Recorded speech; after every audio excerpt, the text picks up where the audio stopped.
হিন্দুদের ধর্মগ্রন্থে লেখা আছে দ্বাদশং সকলপক্ষসো মাধবে মাসি মাধবম জাতং দত্তা সাতু ভূতরং পিতরৌ রুষ্ট মনুষ্য সম্ভালে বিষ্ণু যশাসু গৃহে প্রাদুর্ভবম মহম সুমতং বিষ্ণু যশাসু গর্ভমদত্ত বৈষ্ণবম।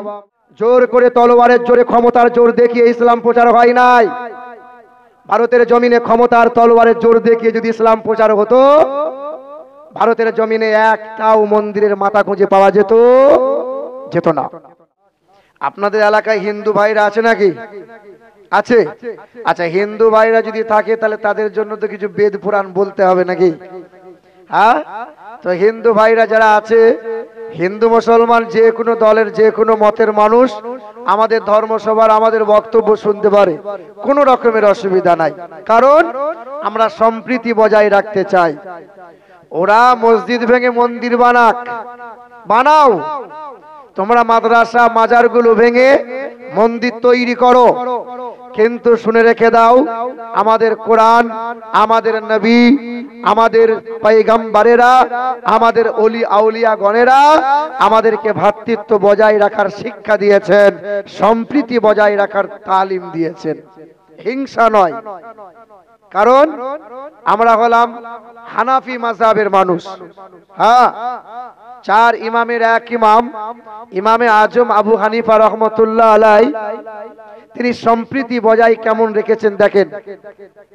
ইমামে আজম আবু হানিফা রহমতুল্লাহ আলাই এত বড় আল্লাহর ওলি ছিলেন, যিনি এক ইশার অজুতে 40টা বছর তিনি ফজরের নামাজ আদায় করেছেন। কত বছর? যিনি বছরে 5টা দিন বাদ দিয়ে সারাটা বছর রোজা রেখে রেখে দিন কাটাতেন। বছরে 5টা দিন রোজা রাখা হারাম। তিনি এত বড় আল্লাহর ওলি ছিলেন, খোদা ভীরু ছিলেন। তো আল্লাহর ওলি ইমামে আজম আবু হানিফা রহমতুল্লাহ আলাই হুজুরের একটা কাপড়ের দোকান ছিল, কাপড়ের দোকান। সকালবেলা ইশরাকের নামাজটা পড়ে দোকান খুলে বসতেন, তো খরিদ্দাররা আসতো। তো একজন ব্যক্তি বিবির সাথে ঝামেলা ঝগড়া করে আল্লাহর ওলির দোকানের সামনে গিয়ে বলছেন, আসসালামু আলাইকুম। তো বলছেন, ওয়ালাইকুম আসসালাম। কি ব্যাপার বলো বাবা? বলে, হুজুর আপনার দোকানে এলাম, আমি আমার বিবির জন্য একটা শাড়ি নেব। তো নাও। দেখে দেখে একটা শাড়ি পছন্দ করে বগলে করে নিয়ে বাড়ি চলে গেল। আল্লাহ পাকের ওলি বান্দা, চার ইমামের এক ইমাম, ইমামে আজম আবু হানিফা রহমতুল্লাহ আলাই নোমান বিন সাবিত যার নাম, আবার বিকাল বেলায় আসরের নামাজটা পড়ে দোকানটা খুলে বসে আছেন। আবার ওই খরিদ্দারটা সকাল বেলায় মাল কিনে নিয়ে গিয়েছিল, বিবির জন্য কাপড়টা কিনে নিয়ে গিয়েছিল। ওই আবার ওই খরিদ্দারটা বিকাল বেলায় হাজির হয়ে গেছে, বিকালে আবার হাজির। আল্লাহ পাকের ওলি বান্দা বলেন, তুমি তো সকালবেলা এসেছিলে বাবা? বলে, হ্যাঁ হুজুর। বলে, বিকেল বেলায় আবার কি মনে করে এসেছো বাবা? সঙ্গে সঙ্গে খরিদ্দারটা বলেন, হুজুর বেয়াদবি নেবেন না, আমার কথায় কষ্ট নেবেন না। আমি ওই শাড়িটা সকালবেলায় কিনে নিয়ে গিয়েছিলাম, বিবিকে দিয়েছিলাম। আমার বিবি কাপড়ের ভাঁজগুলো দেখার পরে বলেছিল, এমন শাড়ি আমার পছন্দ নয়, যাও যাও ফিরিয়ে নিয়ে যাও, ফেরত নিয়ে আসো, আমার এই রকম পছন্দ মতো কাপড় লাগবে। ও আল্লাহ পাকের ওলি বান্দা, এই শাড়িটা আপনাকে ফেরত নেওয়া লাগবে, শাড়িটা আপনি ফেরত নিয়ে নেন। হ্যাঁ, আমার বিবির পছন্দ মতো একটা শাড়ি আমাকে দেন। আল্লাহ পাকের ওলি বান্দা কি করলেন? শাড়িটা দুই হাতে করে তুললেন, একবার শাড়ির দিকে দেখে, একবার আকাশের দিকে চেয়ে থাকে। আল্লাহ পাকের ওলি বান্দা ফুপিয়ে ফুপিয়ে কান্না শুরু করে দিলেন। আল্লাহর ওলি বান্দা চোখ দিয়ে গরম পানি ঝরঝর ঝরঝর করে গড়িয়ে পড়ে, দাড়ি মোবারক গুলো ভিজে ভিজে ভিজে ভিজে পড়ে। আল্লাহর ওলি বান্দা কান্না শুরু করে দিলেন। ওই খরিদ্দারটা মনে মনে চিন্তা করে, শাড়িটা ফেরত ফেরত দিলাম বলে হয়তো হুজুর অপমানিত হয়ে গেল, শাড়িটা ফেরত দিলাম বলে হয়তো মনে কোনো কষ্ট পেয়ে গেল। না হুজুর, আপনাকে শাড়ি নেওয়া লাগবে না, আপনি দয়া করে কাঁদবেন না। আল্লাহ পাকের ওলি বান্দা, চার ইমামের এক ইমাম ইমামে আজম আবু হানিফা রহমাতুল্লাহ আলাইহি হুজুর আমার কি করলেন, শাড়িটা নিয়ে জর্জর করে কান্না করলেন, কথা বলে না, কোনো উত্তর দেয় না। কিছুক্ষণ কান্না করার পরে আল্লাহ পাকের ওলি বান্দা বললেন, ও বাবা খরিদ্দার, শাড়িটা ফেরত দেওয়ার কারণে মনে কোনো কষ্ট পাই নাই, শাড়িটা ফেরত দেওয়ার কারণে আমি কোনো অপমানিত হই নাই, আমার হৃদয়ে কোনো ব্যথাও জাগে নাই। তবে একটা চিন্তা উদয় হয়ে গেল, একটা ভাবনা উদয় হয়ে গেল। শোনো নাকি আমার খরিদ্দার, হাসরের যখন ময়দান হবে, আল্লাহ পাকের সম্মুখে যখন দাঁড়িয়ে যাব, তোমার বিবির যেমন শাড়িটা পছন্দ হয় নাই, সকাল বেলায় পছন্দ না হওয়ার কারণে বিকেল বেলায় শাড়িটা ফেরত নিয়ে চলে এলে, আল্লাহ পাক যদি আমার সামনে এরকম প্রশ্ন করে দেয়, ও নোমান বিন সাবিত, ও ইমামে আজম আবু হানিফা, তোমার যে নামাজগুলো রয়েছে আমি আল্লাহ পাকের দরবারে পছন্দ নয়, তোমার রোজাগুলো আমি আল্লাহ পাকের দরবারে পছন্দ নয়, যাও যাও ফেরত নিয়ে যাও। সেই দিন হাসরের কঠিন ময়দানে কেমন করে ফেরত নিয়ে যাব, কেমন করে আল্লাহর পছন্দ মতো ইবাদত গুলো নিয়ে আসবো? আমার হৃদয়ে বড় ভয় হয়, আল্লাহর দরবারে কি জবাব দেব, ভয় হয় আমার। তো এত বড় আল্লাহর ওলি, তিনি তাহাজ্জুদের নামাজ পড়তেন, আর পাশের বাড়ি একটা মাতাল হিন্দু ঘরের ছেলে সন্ধ্যাবেলায় মদ পান করত। এখন তো শুধু হিন্দুরা মদ খায় না, এখন মুসলমানের ছানারাও মদ খায়। আগে তো হিন্দুরা শুধু মদ খেত, হিন্দুরা শুধু লটারি কাটত, হিন্দুরা শুধু সুদের কারবার করত। এখন সাচ্চা সাচ্চা মুসলমানের বাচ্চাগুলো লটারি কাটে, সুদের কারবার করে, মদও পান করে। লজ্জাও নাই, শরমও নাই। বাবাজিরা, ভাইরা আমার, ইমামে আজম আবু হানিফা রহমতুল্লাহ আলাই ইশার নামাজটা জামাতে পড়ে খানকার মধ্যে বসে যেতেন, তসবিহ করতেন, কোরআন তেলাওয়াত করতেন, তাহাজ্জুদের নামাজে মশগুল হতেন। আর পাশের বাড়ির মাতালটা মদ খেয়ে চিৎকার করত, বারবার বুঝায়, কিন্তু সন্ধ্যা হলে আর কারো কথা চলে না, বোতল চাই বোতল। হিন্দু ঘরের ছেলেটা সকাল সন্ধ্যা যা ইনকাম করে বড় বড় বোতল নিয়ে সন্ধ্যা রাত পার করে দেয়। 1 মাস গেল, 2 মাস গেল, মাসখানিক চলে গেল। আল্লাহ পাকের ওলি বান্দা ইমামে আজম আবু হানিফা রহমাতুল্লাহ আলাইহি, মানে আজকে মাইকে খুব প্রেসার দিতে হচ্ছে আমাকে কথা বলতে গেলে। একটু একটু ঠিক করো, তোমার মাইকের তো নাম আছে বাপ। বাবাজিরা, ভাইরা আমার, আমার সোনার টুকরো বন্ধুরা, আমার সুধী মানুষেরা, ইমামে আজম আবু হানিফা রহমাতুল্লাহ আলাইহি কি করলেন? 1 দিন, 2 দিন, 1 মাস, 4 মাস, 6 মাস কেটে গেল। এমন করে হঠাৎ একদিন আর এই হিন্দু ছেলেটা চিৎকার শোনা যায় না, আর কোনো শোরগোল শোনা যায় না। আল্লাহ পাকের ওলি বান্দা কি করলেন? সকালবেলা ইশরাকের নামাজটা পড়ে পা পা করে চলে গেলেন, ওই হিন্দু বাড়ির সম্মুখে আওয়াজ দিলেন, বাড়িতে আছো নাকি? সঙ্গে সঙ্গে বাড়ির দরজা খুলে মহিলা বাইরে হয়ে গেল। কি চাই বাবা? কে তুমি বলো? বলে আমি তোমার একজন প্রতিবেশী, আমি হলাম মুসলমান, আল্লাহ পাকের ওলি বান্দা নোমান বিন সাবিত যার নাম। কি চাই বাবা? বলে এই বাড়িতে একটা মাতাল থাকতো না, সে মাতালটা কই? বলে মাতালটা আর বাড়িতে নেই, তাকে জেলে বন্দি করে দিয়েছে। বলে কেন? বলে সে এত পরিমাণে চিৎকার শোরগোল করতো যে পাড়ার ছেলেরা তার বিরুদ্ধে মামলা করেছে, তাকে জেলে বন্দি। তাই সঙ্গে সঙ্গে ইমামে আজম আবু হানিফা চিন্তা করলেন যে কোরআন পাকে আল্লাহ পাক 19 বার বলেছেন পাড়া প্রতিবেশীর হক আদায় করো, সে হিন্দু হোক, খ্রিস্টান হোক, সাঁওতাল হোক, আদিবাসী হোক, পাড়া প্রতিবেশী সে যদি খেতে না পায় তাকে খেতে দাও, সে যদি পোশাক না পায় তাকে পোশাক দাও, তার যদি অর্থের প্রয়োজন হয় তাকে অর্থ দাও। ইমামে আজম আবু হানিফা কি করলেন? চেহারা ঘুরিয়ে নিয়ে বাদশার দরবারে হাজির হয়ে গেলেন। আল্লাহ পাকের ওলি বান্দা হাজির হওয়া দেখে বাদশা সঙ্গে সঙ্গে দাঁড়িয়ে গেলেন। ও আল্লাহর ওলি, কি ব্যাপার, কি মনে করে হাজির হয়ে গেলেন? সঙ্গে সঙ্গে ইমামে আজম আবু হানিফা বললেন, আমার এক প্রতিবেশী ভাই, আমার এক প্রতিবেশী ভাই, সে কোন জাতের সেটা দেখার কোনো দরকার নাই। আমার এক প্রতিবেশী মাতলামো করে, তাই তাকে জেলে বন্দি করে দিয়েছে। ওই মাতাল ছেলেটাকে জেল থেকে ছাড়িয়ে নিয়ে যেতে এসেছে।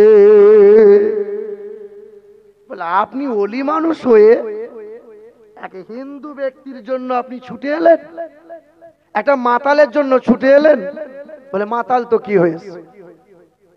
বাবাজিরা, ভাইরা আমার, এ মুসলমানের ছেলেরা, এ নওজওয়ান যুবকেরা, আল্লাহ পাকের ওলি বান্দার খাতিরে ওই রাত্রিতে যত মানুষকে জেলে বন্দি করা হয়েছিল সবাইকে আজাদ করে দেয়া হলো। ওই মাতালটা পা পা করে বাড়ি যায়। আহারে, বাড়ি যাওয়ার পরে মনে চিন্তা উদয় হয়ে গেল, যার সাথে এত বেয়াদবি করলাম, যার সাথে এত ব্যাঘাত ঘটালাম, যার ইবাদতে এত কষ্ট ব্যাঘাত ঘটালাম, ওই মানুষটাই আমার পাশে দাঁড়ায়। আমার জাত ভাই তো অনেক ছিল, হিন্দু তো অনেক ছিল, কেউ আমার পাশে আসলো না। আল্লাহ পাকের ওলি বান্দার মহব্বত অন্তরে জেগে গেল, ইসলামটাকে পছন্দ হয়ে গেল। ওই মাতালটা গোসল করে নিয়ে চলে গেল। আল্লাহর ওলি ইমামে আজম আবু হানিফার দরবারে হাজির হয়ে মাপ চাইলো, ও আল্লাহর ওলি, আমাকে মাফ করে দাও। সঙ্গে সঙ্গে এই মাতাল ছেলেটা কালমা লা ইলাহা ইল্লাল্লাহু মুহাম্মাদুর রাসূলুল্লাহ কালেমা পড়ে ঈমানদার হয়ে গেল। ইসলামটা এইভাবে প্রচার হয়েছে, মানবতা দিয়ে, ভালোবাসা দিয়ে, প্রেম প্রীতি দিয়ে ইসলাম প্রচার হয়েছে। ভারতের জমিনে হাজার বছর দেশ চালিয়েছে মুসলমানেরা। জোর করে, তলোয়ারের জোরে, ক্ষমতার জোর দেখিয়ে ইসলাম প্রচার হয় নাই। ভারতের জমিনে ক্ষমতার তলোয়ারের জোর দেখিয়ে যদি ইসলাম প্রচার হতো, ভারতের জমিনে একটাও মন্দিরের মাথা খুঁজে পাওয়া যেত না। বাদশা হয়েছে মুসলমান, মন্ত্রী বানিয়েছে আবার হিন্দুকে, মসজিদ বানিয়েছে ওইখানে, পাশে আবার মন্দির বানিয়েছে। তাই তো এত ব্যাঘাত, তাই তো বলছে এই মসজিদে এই পাথর পাওয়া যাচ্ছে, তাই তো ওই মসজিদে এই পাওয়া যায়।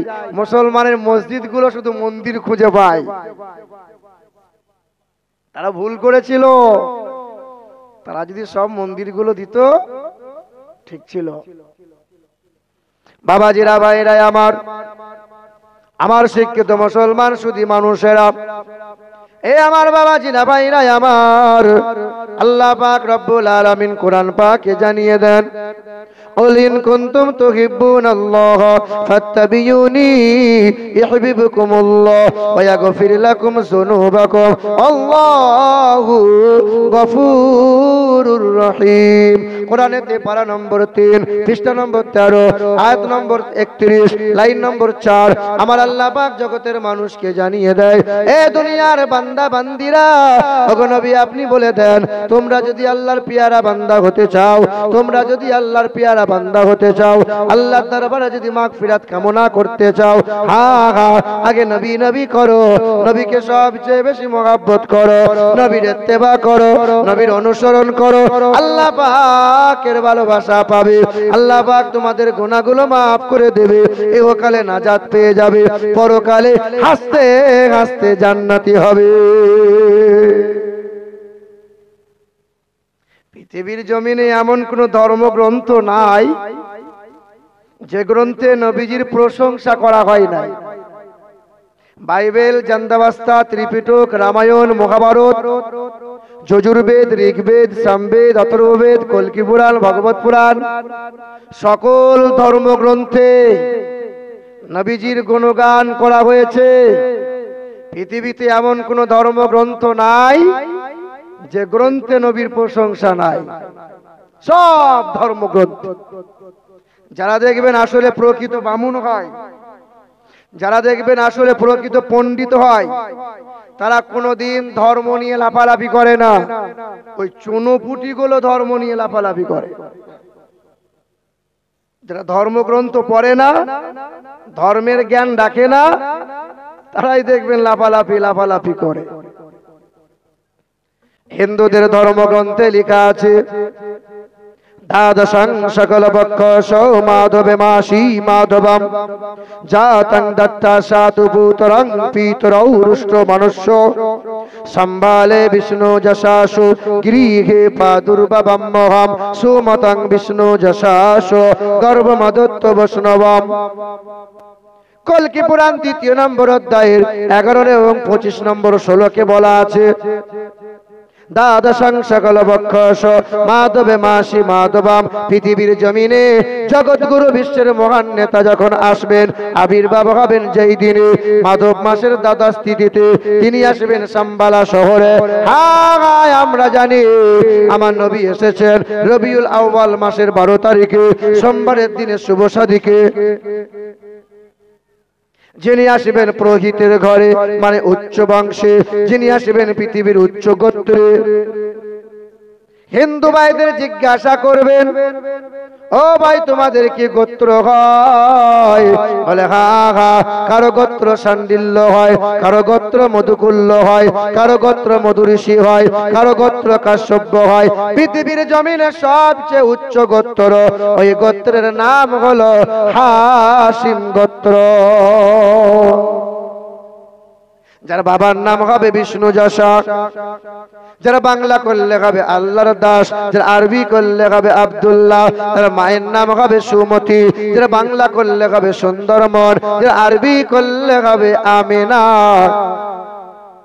যার বাবার নাম হবে আব্দুল্লাহ, তার মায়ের নাম হবে আমিনা, তার দাদার নাম হবে আব্দুল মুতাল্লিব, তার দাদির নাম হবে নাতিজা বিনতে খাপ্পাব, তার নানার নাম হবে আব্দুল ওয়াহাব জুহুরি, তার নানির নাম হবে বারিরা, তার দুধ বাবার নাম হবে হারিস, তার দুধ মায়ের নাম হবে হালিমা, তার দুধ ভাইয়ের নাম হবে আব্দুল্লাহ, তার পিতার নাম হবে আব্দুল্লাহ। তিনি হবেন জানাবে মুহাম্মাদুর রাসূলুল্লাহ।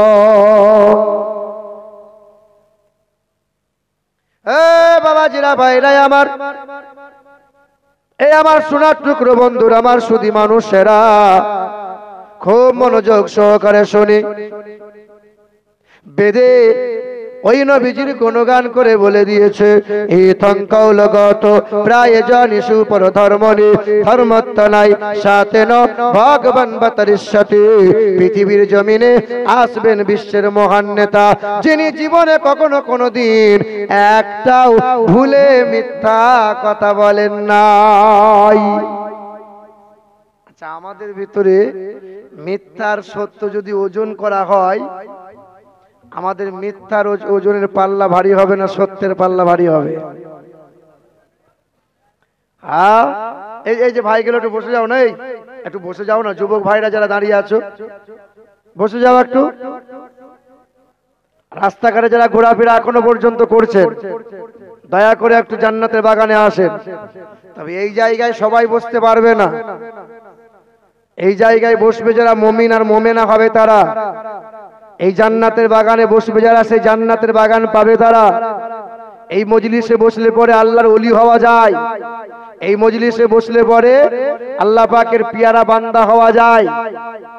হাবিবে আজমি জামানার বিখ্যাত সুদখোর ছিল। ওই হাবিবে আজমি হাসান বসরির ওয়াজের ময়দানে বসেছিল। হাজার মানুষের ভিড়ে হাবিবে আজমির কলবটা কেঁপেছিল। এক আল্লাহ পাকের দরবারে তওবা করে কান্না করেছিল। ওই বিখ্যাত সুদখোরটা কাল ছিল সুদখোর, আজ জামানার ওলি হয়ে গেছে। খবর আপনি নেন, ফুজাইল ইবনে আয়াজ বলে একজন ডাকাত ছিল, ডাকাতদের সর্দার।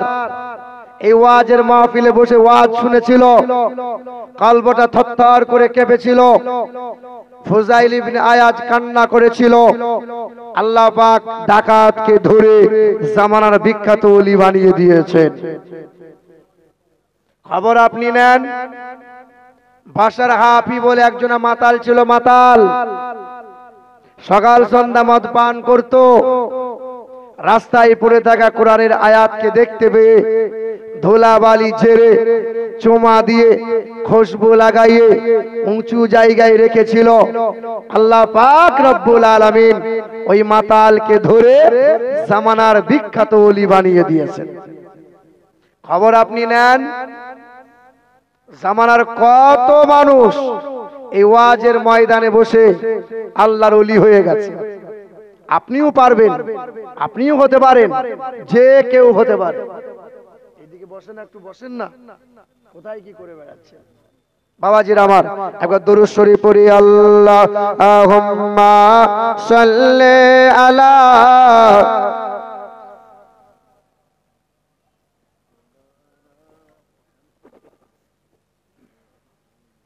ওয়ালা আলি সাইয়্যিদিনা।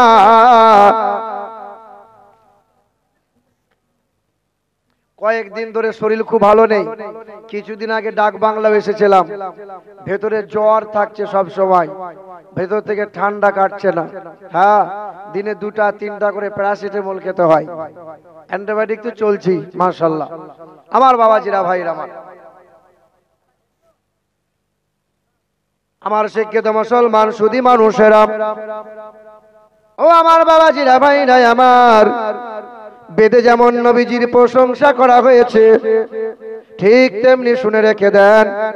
আল্লাহ পাক রব্বুল আলামিন কোরআন পাকে জানিয়ে দেন, কুল ইন কানা আবাউকুম ওয়া আবনাউকুম ওয়া ইখওয়ানুকুম ওয়া আজওয়াজুকুম ওয়া আশীরাতুকুম ওয়া আমওয়ালুন ইকতারাফতুমুহা ওয়াতিজারাতুন তাকশাউনা কাসাদাহা ওয়া মাসাকিনু তারদাউনাহা আহাব্বা ইলাইকুম মিনাল্লাহি ওয়া রাসূলিহি। এখন নবী আপনি বলে দেন, বাপ মাকে ভালোবাসো, ভাই বোনের সাথে সুসম্পর্ক রাখো, বিবিকে তোমরা মোহাব্বত করো, ছেলে মেয়েদের স্নেহ ভরা ভালোবাসা দাও, ব্যবসা করো, বিজনেস করো, চাষ আবাদ করো, চাকরি বাকরি করো, গাড়ি বাড়ি করো। আমি আল্লাহ পাক কোনোটাই মানা করি নাই। তবে আমি আল্লাহ পাক রব্বুল আলামিন জানিয়ে দিই, বিবির ভালোবাসা পেয়ে আমার নবীকে যেন ভুলে যাবি না। ছেলে মেয়ের মায়ায় পড়ে আমার নবীর আদর্শ যেন ত্যাগ করে দিবি না। আল্লাহ পাক রব্বুল আলামিন বলেন, মাতাকুমুর রাসূল ফাকুযুহু ওয়া মা নাহাকুম আনহু ফান্তাহু। আমার নবী তোমাদেরকে যা যা দেয় তা তোমরা গ্রহণ করে নাও, আমার নবী তোমাদেরকে যা ছাড়তে বলে তা তোমরা ছেড়ে দাও। নবীর তাবেদারি করে নাও, নবীর ইত্তেবা করে নাও, নবীর গোলামি করে জীবন সাজিয়ে নাও। আমি আল্লাহ পাক মুমিন মুমিনাদেরকে জান্নাতের সুসংবাদ দান করে দিলাম। কার আদর্শ ফলো করব? কার আদর্শ? নবীজির আদর্শ। এখনো ইংল্যান্ডের ব্রিটিশ মিউজিয়ামে লিখে রেখেছে তারা, খ্রিস্টান নাসারা যারা, সাদা পাথরে কালো কালি দিয়ে লিখে রেখেছে, as a leader, as a teacher, as a father, as a lawmaker, Muhammad is the superman in the world.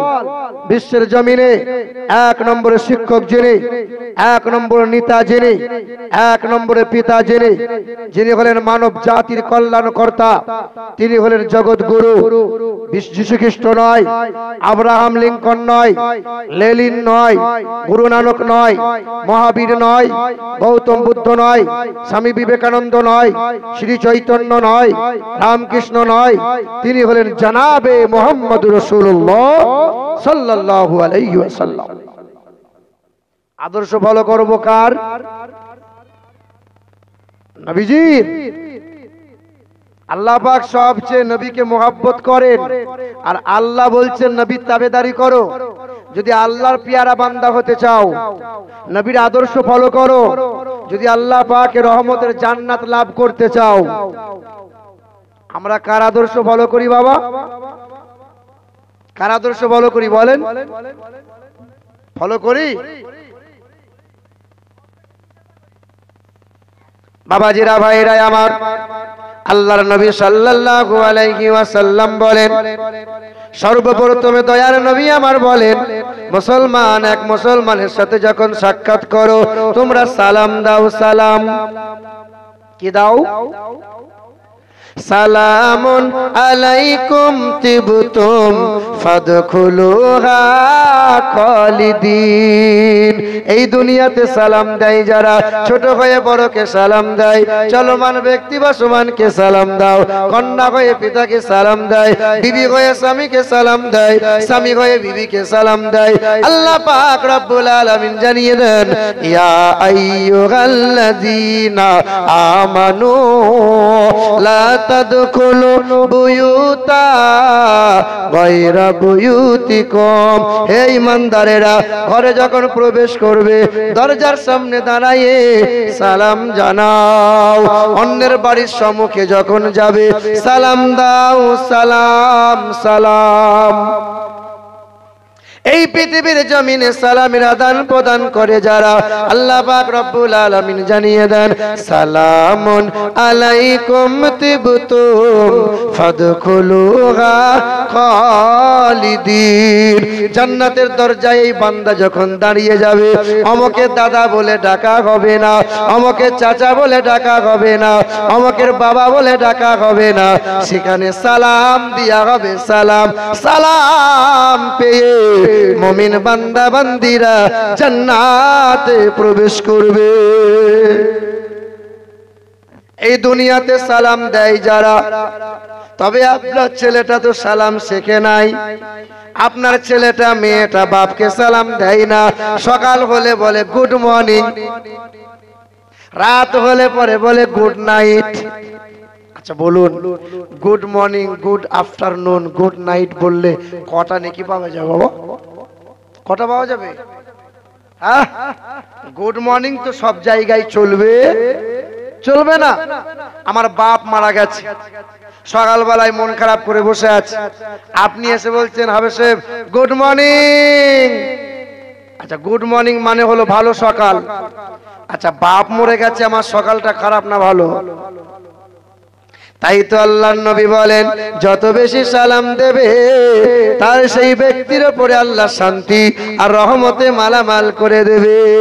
যে বাড়িতে বিবি স্বামীকে সালাম দেয়, যে বাড়িতে কন্যা পিতাকে সালাম দেয়, যে বাড়িতে ছেলে হয়ে বাবাকে সালাম দেয়, যে বাড়িতে স্বামী হয়ে বিবিকে সালাম দেয়, আল্লাহর নবী বলেন ওই বাড়িতে শান্তি আর রহমতে আমার আল্লাহ মালামাল করে দেয়।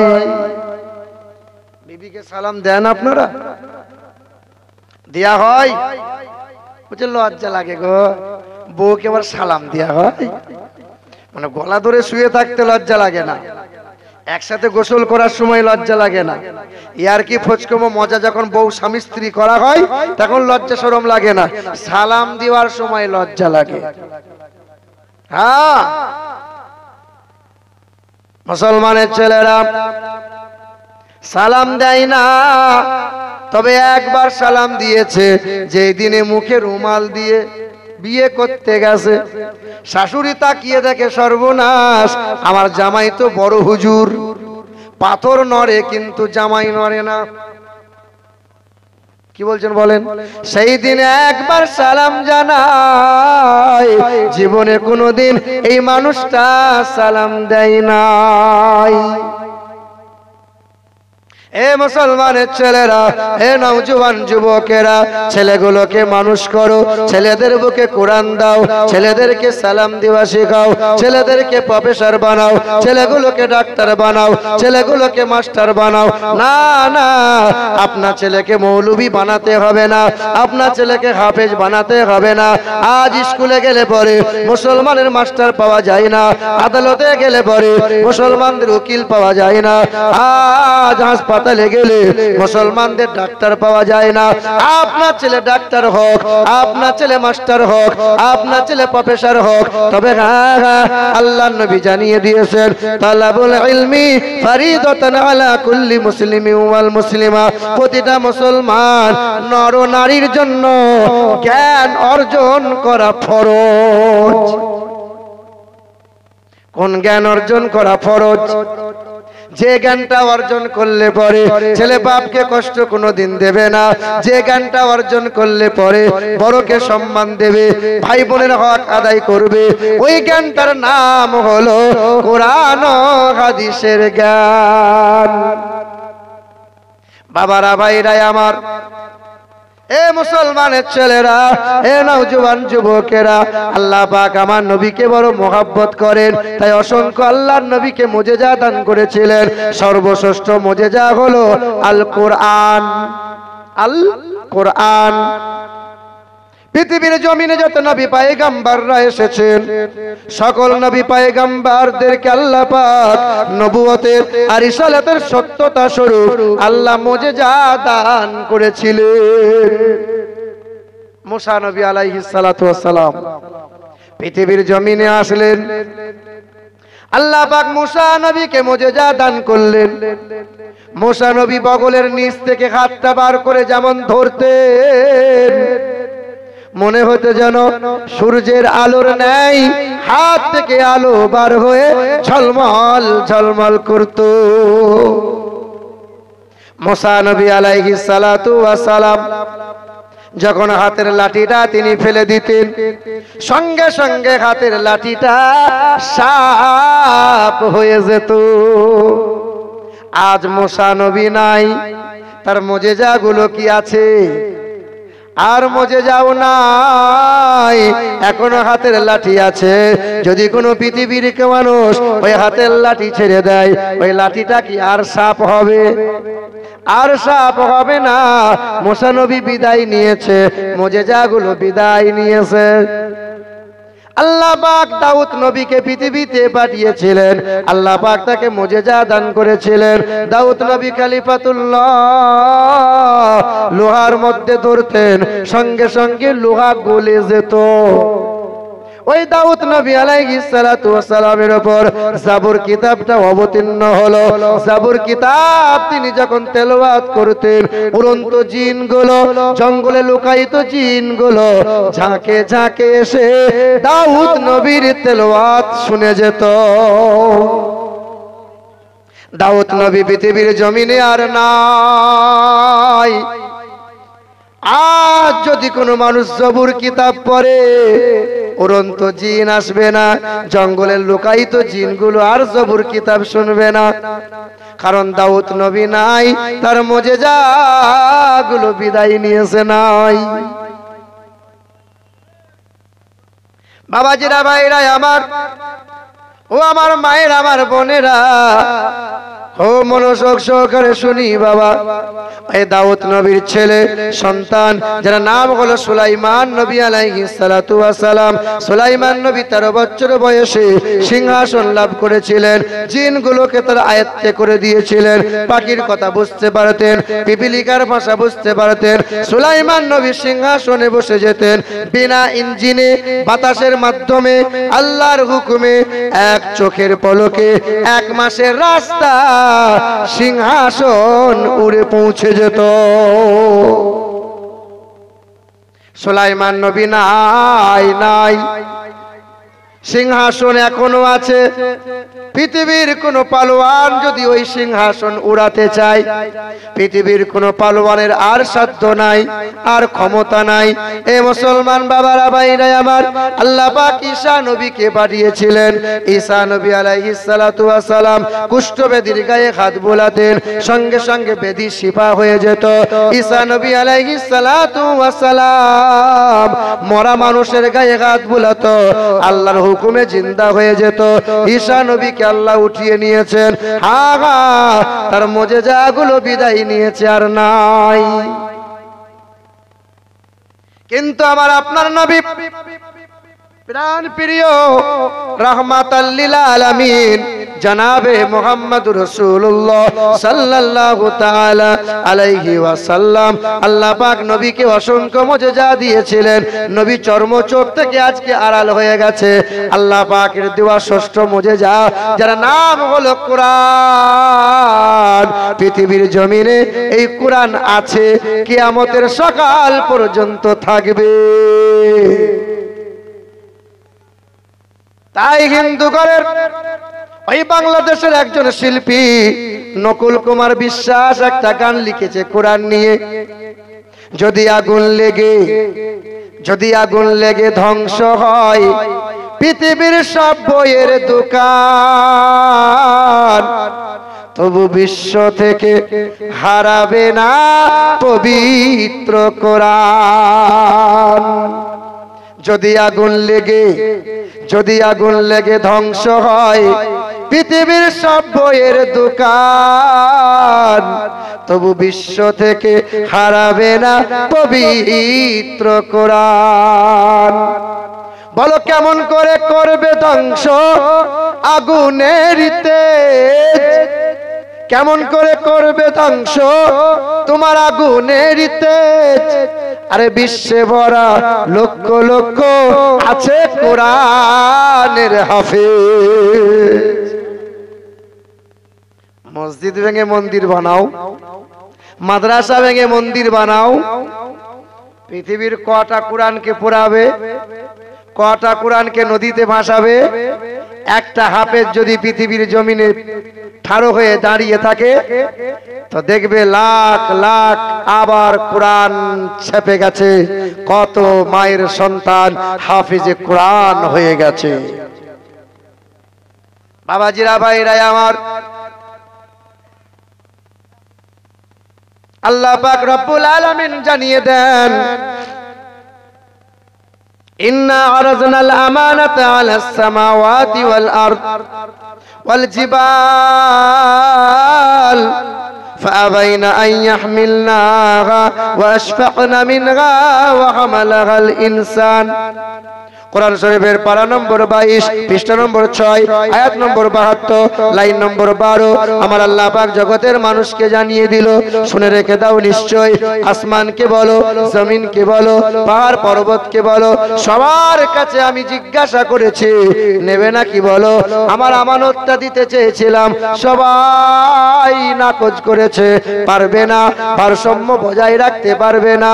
কিন্তু আমি আল্লাহ পাকের হাবিব বলেছিল, আল্লাহ তোমার আমানতটা যদি আমাকে দাও, বিমানুজ্জিলা আলা মুহাম্মদ, আমি কোনোদিন ফেলবো না। তাই আমি আল্লাহ পাক রব্বুল আলামিন নাজিল করে দিলাম আল কোরআন আমার নবীজির উপর। আর শুরুতে আমার আল্লাহ জানিয়ে দিলেন, জালিকাল কিতাবু লা রাইবা ফি, যেখানে কোনো দুর্বলতা নাই, যেখানে কোনো ত্রুটি নাই, যেখানে কোনো অক্ষমতা নাই, ওই কিতাবের নাম হলো আল কোরআন শরীফ। আল কোরআন এটা হলো পৃথিবীর সর্বশ্রেষ্ঠ কালাম। বাইবেলে ভুল পাওয়া গেছে, ত্রিপিটকে ভুল আছে, রামায়ণ জান্দাবাস্তায় কম বেশি করা হয়েছে, কিন্তু কোরআন কিয়ামতের সকাল পর্যন্ত আজ যেমন আছে কাল তেমনই থাকবে, কোনোদিন রদবদল হবে না। বাবাজিরা ভাইরা আমার, এ মুসলমানের ছেলেরা, এ নওজোয়ান যুবকেরা, এই কোরআন আপনার বাড়িতে আছে, মসজিদ মাদ্রাসা মক্তবে আছে, আপনার বাড়িতে কাঠের চেয়ার কাঠের টেবিল পাওয়া যায়। ওই কাঠের চেয়ার কাঠের টেবিলে যদি কারো পা লেগে যায়, কেউ সালাম করে না, কারো দুঃখ হয় না, কিন্তু ছোট্ট একটা কাঠের টুকরা যার নাম হলো রেহাল, রেহেল বলেন না, ওই রেহেলে কোরআন রাখা হয়। ওই রেহেলে যদি পা লাগে সঙ্গে সঙ্গে সালাম করে কি করে না? করে। কেন করে? কোরআনের ছোঁয়া পাওয়ার কারণে আল্লাহ পাক কাঠের টুকরার দাম বাড়িয়ে দিয়েছেন। পৃথিবীর জমিনে অনেক জামা কাপড় আছে, সামান্য একটা কাপড়ের টুকরা কোরআনে জুজদান বানিয়ে দেওয়া হয়, কোরআন জুজদান বানিয়ে নেওয়া হয়। ওই কোরআনে পা লাগলে পরে আল্লাহ পাক রব্বুল আলামিনের কালামে ছোঁয়া পেয়েছে, মানুষ সালাম করে কি করে না? এই দেশের মাটিতে বাস করি আমি আপনি, এই দেশের আইন আমাকে আপনাকে মানা লাগবে। এই দেশের মাটিতে গরু ছাগলও বাস করে, গরু ছাগলকে কোনো আইন মানতে হয় না। আপনি মানুষ, আপনাকে আইন মানাই লাগবে। গরু ছাগল অবলা প্রাণী, যেখানে চাইবে বসতে পারে, যেখানে চাইবে শুতে পারে, যা চাইবে খেতে পারে। কিন্তু মানুষ সব খাবার খেতে পারে না, সব জায়গায় বসতে পারবে না, সব জায়গায় শুতেও পারবে না। খাস করে আমরা মুসলমান, গরু ছাগল পেশাব করে পানি নিতে হয় না, আমরা মুসলমানদেরকে পানি নেওয়া লাগে কি লাগবে না? লাগবে। রাতের বেলায় গরু ছাগল জৈন মিলন করে সকাল বেলায় ফরজ গোসল করা লাগে না। আমরা মুসলমান, আমাদেরকে সকাল বেলায় পাক ও পবিত্র হওয়ার জন্য ফরজ গোসল করা লাগে কি লাগে না? লাগে। আমার শিক্ষিত মুসলমান শুধু মানুষেরা, গরু ছাগলের জন্য কোনো হাসপাতাল নাই, গরু ছাগলের জন্য কোনো কলেজ নাই, গরু ছাগলের জন্য কোনো ভার্সিটি নাই, মানুষের জন্য আছে না নাই? আছে। আমরা মুসলমান। আপনি ফ্রিজ কিনবেন, আপনাকে গাইড বুক দেওয়া হয়। গাড়ি কিনবেন, কোম্পানি থেকে গাইড বুক দেওয়া হয়। মোবাইল কিনবেন, আপনাকে কোম্পানি থেকে গাইড বুক দেওয়া হয় কিভাবে চালাবেন, গাড়িটা কতটা সার্ভিসিং, কতদিন পর সার্ভিসিং করবেন, কিভাবে তেল মবিল কতদিন পর চেঞ্জ করবেন ইত্যাদি, কতটা মাইলেজ দেবে, যাবতীয় বিষয়ে গাইড বুকে বলা হয়। আমার শিক্ষিত মুসলমান শুধু মানুষেরা, আল্লাহ পাক রব্বুল আলামিন আমাকে আপনাকে একটা গাইড বুক দিয়েছেন। বান্দা কোন খাবারটা খাবে, কোন পথে চলবে, কোন জায়গায় বসবে, কিভাবে বান্দা শোবে, আমার আল্লাহ পাক গাইড বুক দিয়েছেন না দেন নাই? ওই গাইড বুকের নাম কি? আল কোরআন এবং নবীজির হাদিস, হ্যাঁ না? আমার শিক্ষিত মুসলমান, আমার শুধু মানুষেরা, আমার বাবাজিরা, ভাইরা আমার, পৃথিবীর জমিনে সবচেয়ে দামি ব্যক্তি হলেন নবী মুহাম্মদ সাল্লাল্লাহু আলাইহি সাল্লাম। পৃথিবীর মাটিতে সবচেয়ে সর্বশ্রেষ্ঠ কিতাব হলো আল কোরআন। পৃথিবীর মাটিতে সবচেয়ে উচ্চ ধর্ম হলো দ্বীন ইসলাম। আমার শিক্ষিত বাবাজিরা, আমার ভাইরা, আমার মায়েরা এবং আমার বোনেরা, সবচেয়ে বড় সম্পদের নাম জানা আছে? পৃথিবীর জমিনে সবচেয়ে বড় সম্পদ সেটা হলো ঈমান। আমাদের কাছে সবচেয়ে বড় সম্পদ সেটা হলো ঈমান। আপনার পকেটে 20,000 টাকা আছে, টাকা কিন্তু আপনি চেনেন না। আচ্ছা, টাকা যদি আপনি না চেনেন, টাকা কি বাঁচিয়ে রাখা যাবে? রাখতে পারবেন? আপনি সারা জীবন ঈমান ঈমান করে প্রচার করলেন, ঈমান কি জিনিস তাই আপনি বুঝলেন না। ঈমানকে বাঁচিয়ে রাখতে পারবেন? ঈমান যতক্ষণ না চিনবেন, ঈমান কাকে বলে, ঈমান কি জিনিস, আপনি ঈমান বাঁচিয়ে রাখতে পারবেন না। আমার শিক্ষিত বাবাজিরা, আমার ভাইরা, আমানতু বিল্লাহ ওয়া মালাইকাতিহি ওয়া কুতুবিহি ওয়া রুসুলিহি ওয়াল ইয়াউমিল আখির ওয়াল কদরি খাইরিহি ওয়া শাররিহি মিনাল্লাহি তাআলা ওয়াল বা'সি বা'দাল মাউত। এক আল্লাহকে বিশ্বাস করে নাও, तमाम ফেরেশতাদের বিশ্বাস করে নাও, আসমানি কিতাবকে বিশ্বাস করে নাও, तमाम नबी पैगंबर रसूलদেরকে মেনে নাও। আল্লাহ পাক রব্বুল আলামিনকে বিশ্বাস করা, ফেরেশতাদেরকে বিশ্বাস করা, আসমানি কিতাবকে বিশ্বাস করে নেওয়া, নবীদেরকে মেনে নেওয়া, আল কদরি খাইরিহি ওয়া শাররিহি মিনাল্লাহি তাআলা। আপনার তাকদীরে ভালো হয় মন্দ হয় কার ইশারায়? কার ইশারায়? এক আল্লাহর। মেনে নেওয়া, আখিরাতকে বিশ্বাস করে নেওয়া।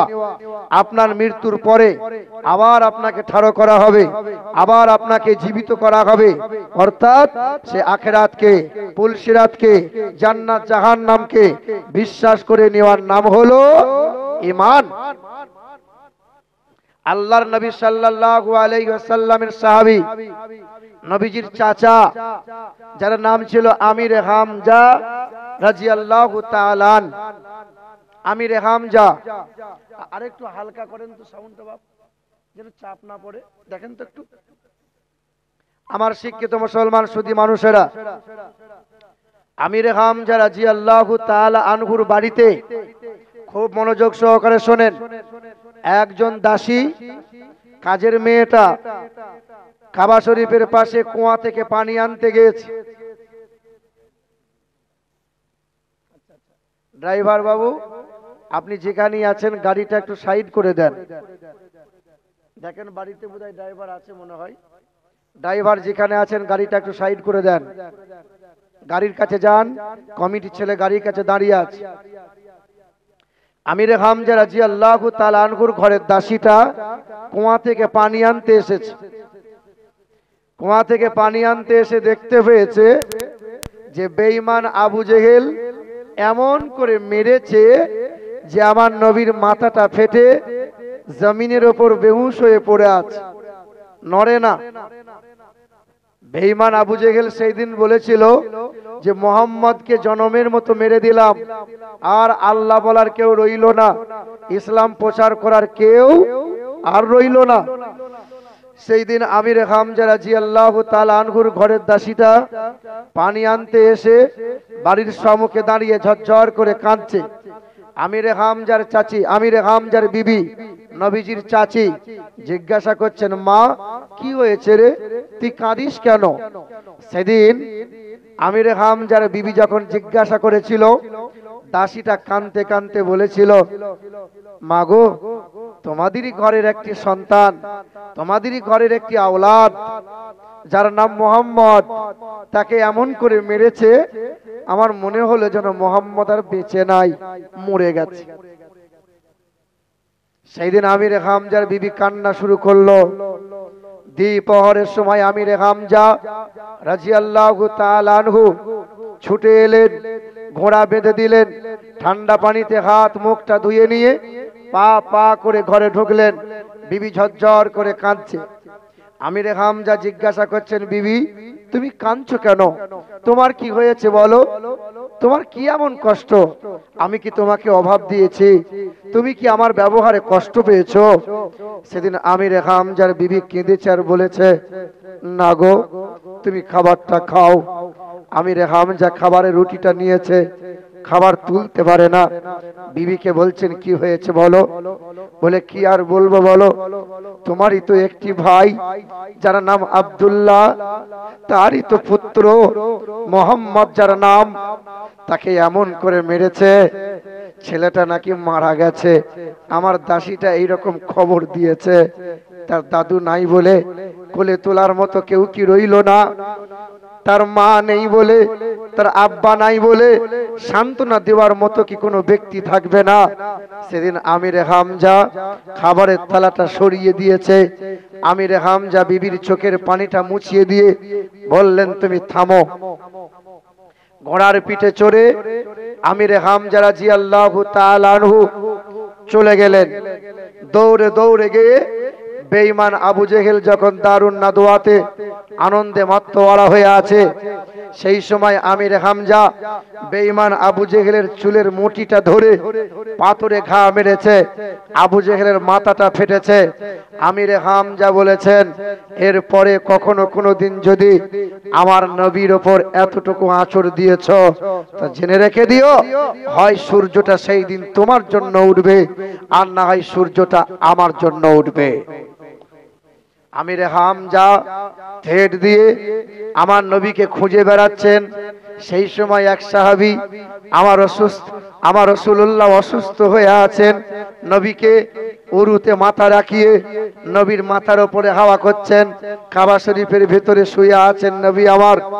আল্লাহর নবীর কানে কানে বলছেন, ইয়া রাসূলুল্লাহ, সবাই যখন আপনাকে ছেড়ে গেছে, বেঈমান যখন আপনাকে কষ্ট দিয়েছে, আমির হামজা আপনার চাচা আপনার নিকটে ছুটে এসেছে। আল্লাহর নবী চাচার কথা শুনতে পেয়ে নবী আমার উঠে বসলেন। আমির হামজা পা পা করে সামনে গিয়ে বললেন, আব্বা, তোমার খুব কষ্ট হচ্ছে বলো, তোমার খুব কষ্ট হচ্ছে বলো, তুমি চিন্তা করো না। বেঈমান আবু জেহেল মেরেছে বলে আমি আবু জেহেলকে মেরে এসেছি, তুমি ভেবো না। আল্লাহর নবী বললেন, চাচা তুমি আমাকে খুব ভালোবাসো বলো? বলে হ্যাঁ। বলে চাচা তুমি আমাকে এত ভালোবাসো, খাবারের থালা সরিয়ে দিয়ে ছুটে এলে? বলে হ্যাঁ। বলে চাচা তুমি আমাকে এত মোহাব্বত করো যে বিবির চোখের পানিটা মুছিয়ে দিয়ে তুমি আমার কাছে ছুটে এলে? বলে হ্যাঁ। চাচা এই মৌখিক ভালোবাসা কোনো কাজে লাগবে না চাচা, তুমি আমার হাতে হাত দাও। সেদিন আল্লাহর নবীর চাচা আমির হামজা নবীর হাতে হাত দিলেন, তওবা করলেন, অঙ্গীকার করলেন, আর পড়লেন কালেমায়ে লা ইলাহা ইল্লাল্লাহু মুহাম্মাদুর রাসূলুল্লাহ। সেই দিন আল্লাহর নবী বললেন, চাচা তুমি ঈমানদার হলে, এক আল্লাহ এবং রসুলকে তুমি মেনে নিলে, এরপরে মোহাব্বত করো, আমি হাসরের কঠিন ময়দানে তোমার হাতটা ধরে আমি নবীর সঙ্গে করে জান্নাতে নিয়ে যাব। মুসলমান সোনার টুকরো বন্ধুরা আমার, সুধী মানুষেরা আমার, বাবাজিরা, ভাইরা আমার, আগে আপনাকে সবচেয়ে এক আল্লাহ এবং রসুলকে মেনে নেওয়ার সাথে সাথে সবচেয়ে বেশি মোহাব্বত করা লাগবে আমার নবীকে। আল্লাহ পাক রব্বুল আলামিন সবচেয়ে বেশি ভালোবাসেন আমার রাসূল।